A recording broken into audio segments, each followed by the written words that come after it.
The next level of analysis inevitably concerns not only the subject's relationship with people, but also his relationship to the very idea of God as the symbol of the ultimate external force, standing above his own will and control. Where a person psychologically attempts to take the place of the ultimate judge, it is often no longer a matter of simple disbelief, but a conflict with the very idea of the existence of a higher power that limits his claim to absolute authority. Unlike philosophical atheism, which is primarily an intellectual and ideological stance, a hostile attitude toward God is better understood in a psychological context, as a form of spiritual or religious conflict accompanied by intense affect. Primarily anger, a sense of injustice, abandonment, or betrayal by God.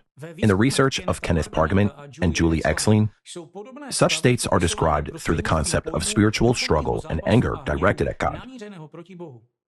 They can intensify against the background of severe life trauma experienced as evidence of God's silence, a refusal of protection, or even betrayal. At the behavioral and cognitive levels, such attitudes can manifest as a protest against the idea of God's existence.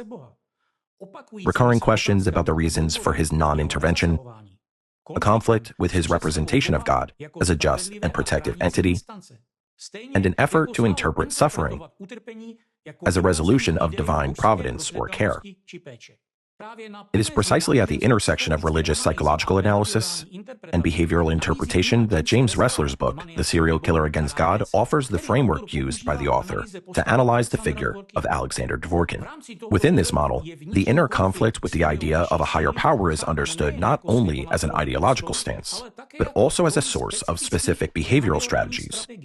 It manifests not just as a denial of God on the level of beliefs, but as an attempt to symbolically challenge the very possibility of divine intervention through actions in which the subject tests the limits of his own impunity, power, and ability to cause suffering. In this logic, the anti-God stance can manifest as a persistent need to prove the absence of a higher protection, primarily through systematically harming those whose religious identity presumes belief in divine justice and patronage.